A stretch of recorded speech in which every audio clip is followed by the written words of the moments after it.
Welcome to another series of podcasts, How to Crack Careers. As we're about to start another academic session, I believe you need another dose of how your seniors have gone out to conquer their careers and their courses in and from KIIT. Today I have with me Avik Chakraborty, an old friend of mine from the days he was doing his mechanical engineering here in KIIT to the days that he is now doing his MBA, and has he backed any companies, etc. I'll ask him on the way for today. I can assure you 15 minutes of learning, maybe entertainment, maybe enrichment, but at least 15 minutes of learning how people been through a lot and what they have achieved. So Avik, tell me, where are you from and how did you reach Odisha, Bhubaneswar? So hi Kash sir, it's a pleasure to meet you again. And I'm basically from Jharkhand, Bokaro district in Jharkhand. So my roots hail from a very rural area which is named as Gomia. So from there I've done my schooling. I've done my major in schooling in computer science, and post that I always had a passion about machines, vehicles. So that's when I think I chose that I want to be a mechanical engineer. And with a series of the joint entrance examinations, which is a very common thing in Indian families. So you need to be an engineer. You have So to be. so for that, different preps. Was your hometown anyway a factor in you choosing mechanical engineering? Because I hear that there is an explosive factory there, there is a power station, there is a dam. Tell me about these three things in a minute.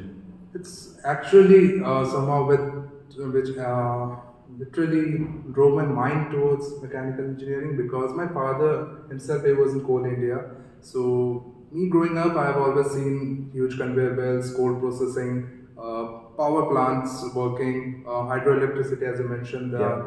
In the place where I belong from, we hold the longest dam in Asia, which is Tenuwa Dam, which Tenuwa. is over 10 kilometers of dam area. So it's very huge. Right. So earlier it used to produce hydroelectricity. It was made by the Jessup company. So there is another dam, Kunar Dam, which is still ongoing. So it's part Dam, coal, conveyor belts. belts, yeah. So mechanical was already around you before you chose mechanical engineering. Definitely so. Awesome. And then while doing mechanical engineering, did you at some point of time were attracted towards IT, CS, and think of becoming a software engineer?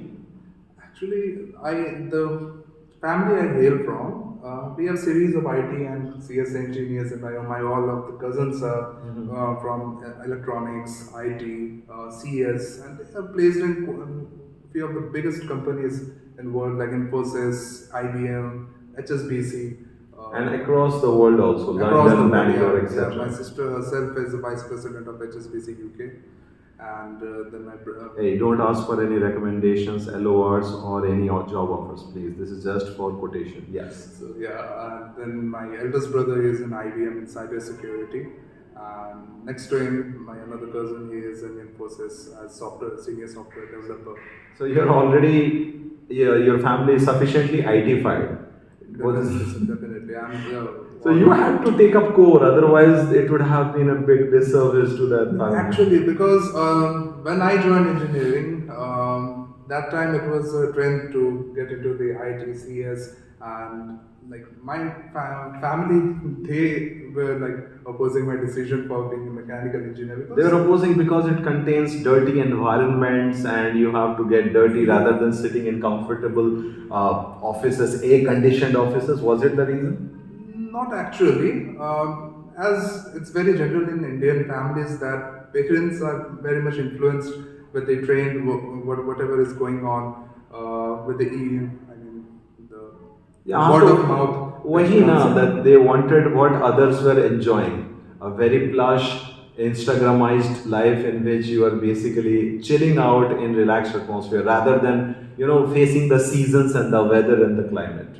Right.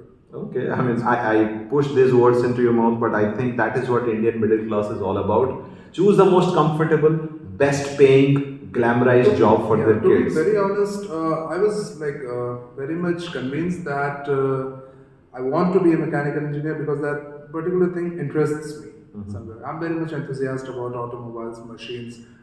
Me growing up, what was my childhood like? Like I was someone who always used to stick to the cars, which I had other machineries like generators and all. So I Your used to family is repair into them. manufacturing of automotive parts, No, my family is into retail business retail and business. coal transport. So trucks, Cold transport. So yeah, trucks are trucks already was part of your life. part of my life. Right, right. So in this process, what I am thinking is vehicles, commercial vehicles. These all had sown the seeds of business in your mind. Right. So was it because of that, or was it because of the national trend of doing MBA after 2 years of glamorized IT sector jobs after B.Tech? What actually led to your MBA? What actually led to my MBA is staying in production sector. It was something very different from a white collar job. So you have daily challenges. Reportings are very different from the IT companies, IT sectors. So yeah, that's a plus point I would definitely say. Working in a core field, working in on the shop floor, that's something where you learn the actual business which is happening. So that might be in terms of procurement, that might be in terms of quality delivery, or that might be in terms of making deals, higher deals. So that is something that shop floor is somewhere you learn actual Business. business. No, you did a job at Escorts after your B.Tech here in KIT University. So was it not enjoyable, which made you come to be MBA, or was it actually enjoyable? That's why you wanted to do MBA. What was the reason? That was very enjoyable actually, sir, because Escorts is somewhere where I learned mass production, um, high quality control standards, worker management is Sure. somewhat. So if you do a business, you obviously you need to have a force of manpower. True. So you need to know how to control that manpower because Yeah. every human is a resource. I understand, like MBA definitely gives a kind of a formal edge to all the experiences you had while whether being in the family business or observing the family business or running the family business. You already had a working idea, and then this gave you a kind of a theoretical edge along with an intern. Where did you do an MBA internship? It was in Escorts Again, itself. Scott's Kubota, I Yeah, guess. Kubota, yeah, farm Yeah. track division. So there was something very special that happened in Escorts Kubota, which I remember having asked you during your SIP presentation, that those people recognized and accepted a suggestion you made. You being a person with 2 years of industry experience gave them something that their engineers with years of experience could not. What was that suggestion, and how did that strike your mind? So yeah, this is a interesting story. Like when I went as an intern to Escorts Kubota's farm track division plant. So there, what happened? I was the only management trainee who was looking after the operations part. Okay. So basically, at Escorts Kubota, the PPC looks after everything, whatever comes and goes in the operations sector. So I was the only management trainee there. So I was looking after the sub-assembly part, front axle sub-assembly, steering components. So there, what I noticed was our daily target of production was around 110 tractors each shift. 110 tractors per day. Per shift. Per shift. Per How many shift. shifts are there? Three? Two shifts. Okay, two working. A and B shifts. So I was posted in the A shift. So 110 tractors were our daily quota of production. So now the thing is, we used to produce 110 tractors. The thing was around 5% of the produced tractors had defaults. So they used to get returned from the PDA. There was defect in those 5% of the tractors, Yeah. means like 5 or 6 of them. 5 or 6 of them. Sometimes it's more than 5% actually. How did you detect that anomaly, or how did you find out that this can be rectified or made better? Yeah, because the reports which we used to get from the PDA for the rejection, that was mainly because of the steering assembly section. So why that was happening? Shortage of manpower. Okay. Okay. So the first issue what I found is shortage of manpower. Definitely, it's a big issue in every industry. Right. But since we are still not AI driven and robot driven yet in India, so Yeah, that was a big issue. So after finding out that there is a shortage in human resource, so what I try to find out is our workers capable of doing cross shop works like Yeah, multitasking. multitasking. Yeah, like every worker should train for each and every sector, each and every part of the shop floor. Sure. That's called cross manufacturing processes, which is also known as flexible manufacturing processes, which was basically my project. So for So this, this involves a little lot of thinking rather than just hardware knowledge that that people associate with mechanical engineering. You're a mechanical engineer, you need to know hydraulics, thermodynamics, and IC engines, nothing else. But what you are actually applying and implying through this internship experience is basically observation, logic, creativity, critical thinking, etc. So, on the basis of this, do you have any kind of advice or suggestion for those few remaining core sector engineers in any engineering college? What would you suggest? my suggestion would be when you are pursuing your engineering, so just make sure what major projects you are doing. So is it philosophical or is it analytical or is it what to say? A lot of theory. A lot of theory and practical work. So my during my B.Tech I majored in lean manufacturing, and during that time also our team implemented 5S principles of lean manufacturing at mobile automotive successfully. Okay. So that was quite an achievement from our batch. So from there I learned the importance of philosophy. So lean manufacturing is nothing which is real.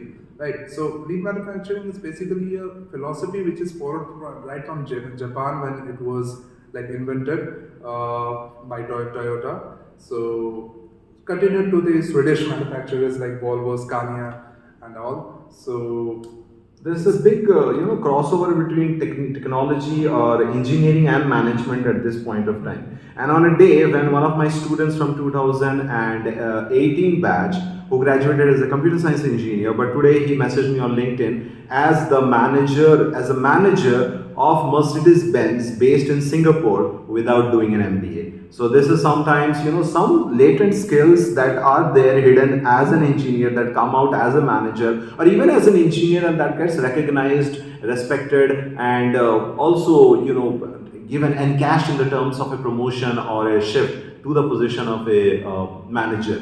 I guess he has taken a very right step in that direction by doing an MBA, and now he has got a placement with Tata AIG. In the which section? What division was that? It was claims management. Basically, I have been assigned the job for claims settlement, supplier procurement, vendor management, and in the section of automotives. In the section of automotive insurance. Okay. So this has continued from your childhood. You have been following vehicles into your B.Tech, into your job, into your internship, into your MBA, and now post MBA also. The vehicles are with you. Okay, it's like may the four wheels be with you or force with you. Because I was very clear that my resume should make sense of what I am. So I don't want to want a resume which has a mechanical experience, then suddenly a shift to a IT sector just for monetary benefits. So if I would have switched back then in my B.Tech when I had plenty of offers with high radius and other companies, so it might be that today I could have been a better position monetary wise, but the thing is, would I be happy with that decision? I don't know. I mean, you are a wheel guy, so maybe you are happy with this position with a slightly different kind of a salary. But as you know, I can assure you, Avik, in the few years from now, your interest in this sector, and I will challenge you on this. I mean, don't try to fight me on this because I am seeing you within 3 to 4 years in the aviation sector almost. Though they are a bigger set of wheels and they don't land on the ground as much as they are in the sky, but I am seeing you growing actually, not growing from this insurance segment. Maybe within this segment itself, but you are definitely moving to the skies towards aviation. At this point of time, there are also listeners, I guess, from the MBA section as well, or maybe those who want to do an MBA. Are you suggesting MBA as a means of scaling up, or do you think it as a fad that all engineers take up just because they are tired with the corporate life? Definitely. MBA is medium to scale up yourself because the biggest reason is in a country like India where mass engineers are producing nowadays with thousands of colleges all over the map. So after engineering, you're like staying in crowd of crores, and after doing an MBA, you're just scaling down to a crowd of lakhs, some lakhs, I would say. For an example, I'm not giving an exact. I'll disagree with you later on, but now you can have your own say.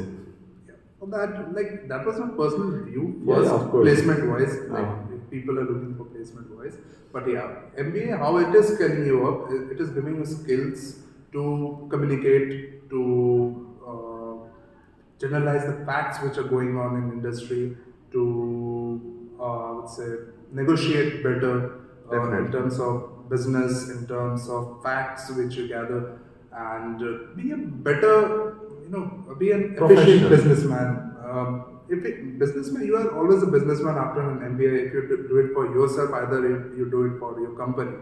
So basically, you are handling the business, and you should know the basics of business. True. That's why some people who sleep through principles of management, economics, or even corporate finance, you don't know what's going to hit you once you are in the industry. Well, he is entitled to his facts and his experience, but what I would also like to see are real good engineers who are not just attracted by switches and hikes. If you are a good engineer, I can assure you there are sufficient channels where you can develop yourself. I'm not even talking about masters of technology or masters of engineering. I'm saying a simple B.Tech with a very great sense of engineering technology is slated to grow wonderfully. There is a guy called Yasir M from Kerala, and he went to a different university, not ours. But then he rose through the ranks. He went to a very obscure company, from where he went to Zoom, and now he is with a company which is ready to pay him 3 crores. In like 5 years, he has gone from whatever package he joined to the position that now he is talking in terms of crores, 3 crores. All right, let's go back to your MBA interview, like that got you the Tata IIT job. Who interviewed you? How long was the interview? Were you prepared for it? And how did you bag it? What was asked also? Yeah. So this Tata IIT interview was one of my what's a very unique interviews I have ever sat on. So it was a very sudden thing. I wasn't like informed earlier about this interview. It was a very sudden thing happened in the morning. Okay. So at this Tata interview, AIG interview, the person who were interviewing me were over 35 and 40 years of experienced people in automotive industry. Oh, 35 years old, 35 years of experience. Experience. Oh my God. So they are in the position of vice president and board of director. So those kind of people were interviewing me, and me being a very fresher in comparison with them, I would say. So the first thing came to my mind was like what these people are going to ask me And actually about. you would not be in a position to bluff. Yeah, definitely, because those people are very much, used to with automotive industry, with every false, every facts, every bluffs even. They have seen those things over their experience True. in industry. So yeah, so but again there was another challenge that it was an insurance company. Which Yeah. first time I was ever interviewing at. So it was very different in an automotive industry interviewing, but in an insurance company, you don't expect engineering to be brought up. So, yeah, Rare. that's what something happened. Like first, there were some basic questions like tell me about yourself and all. And suddenly, since the job role required knowledge about the RTO guidelines and vehicle types, that was something which is my strength. Right. So at the first part only where they asked me, tell me about myself. So what I did was use a little bit of my brain, and I drove them towards my interest. That's vehicles, Very smart of you. automotive industry. So let's talk about that. So You want to dance? You dance on my dance floor. That's what's coming. you gave me the flow. Remember, Career School also advises you in a similar way to move your interviews. Pull them to your comfort zone, bring them towards your forte, and then the party is yours. They eat what you serve, they drink what you feed them. So, all the best in that case. Continue. Yeah. So as soon as I got the floor, I just drove them towards my interests. So as soon as I spoke about my interest about the automotive industry, the vehicles, the next question was like, what's your favorite vehicle type? If you are so much interested about automotive industry, then again, now there was a challenge. If I say passenger vehicle segments, so there was a huge chance that they could counter me with some of the difficult questions. So let's be honest on that. I am a guy with interest about the commercial vehicles. I just quoted commercial vehicles. The next question was, how do you consider a vehicle commercial or passenger? So now that's something like people would definitely confuse on. Yeah, capacity can come up. Definitely. So, put the basic question was who decides that it's a commercial vehicle or it's a passenger vehicle. So I was like smooth in that because I already hail from industrial belt. So these basic things. So I just answered. RTO decides. So how the RTO decides? Next question. And my question was like obviously by the tonnage capacities of the vehicles.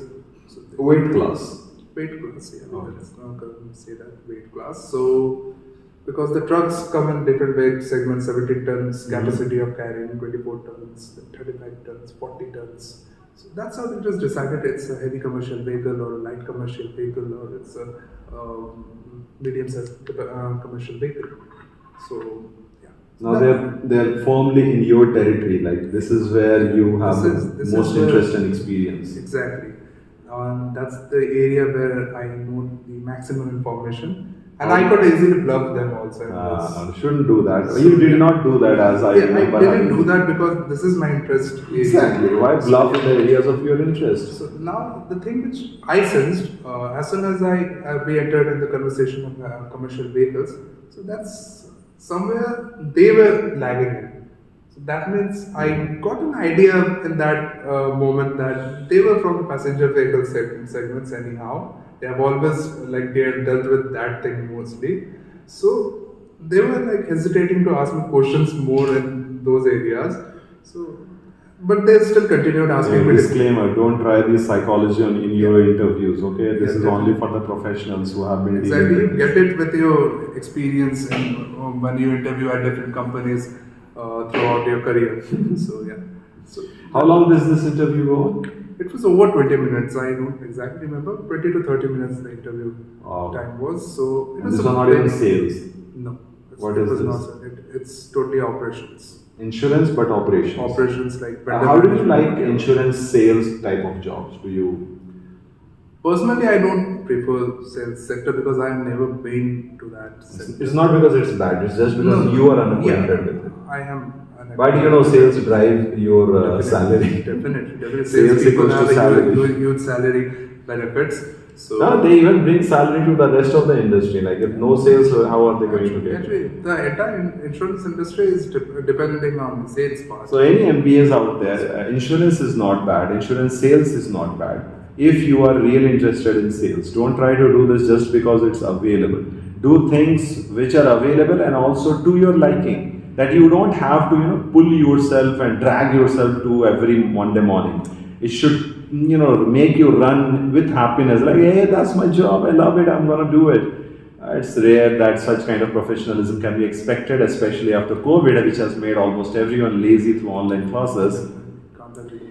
So one piece of advice I would say: just stick to your core. Whatever Core, C-O-R-E. CORE Okay. because the core which I mean is the part where you are doing your graduation, whatever interests you, just stick to that and have maximum knowledge about those things because these are something which will help you your entire life. For example, the Tata AIG interview. If I hadn't stuck to my mechanical engineering basics, I couldn't have cracked this interview. There's another problem, Avik. You are asking people to stick to what they like. And I'm sure there is a big population out there listening to this interview who says that we don't know what we like, or maybe it's like we like nothing, but they still want jobs. And he will agree with me on this part when I tell you that even if you don't like anything, there is something you like. Maybe food, maybe people, maybe traveling, maybe I don't want to put things into your head, but photography or communication lot of things are there which can still fetch you a job even though AI is trying to take it away from you. So Kittians, non-Kittians, basically young people who will be hunting for jobs, hunting for happiness in the future, this is the message. There are things that you are good at. If not, discover what you can be good at, and there lies a long time career for you, not just a job. Thank you for listening into this podcast. Thank you, Abhik, for Thank you. participating. Nice to meet you. I'm trying to make another episode if you demand sufficient about what this guy has to offer in terms of advice. Until then, bye bye. Take care.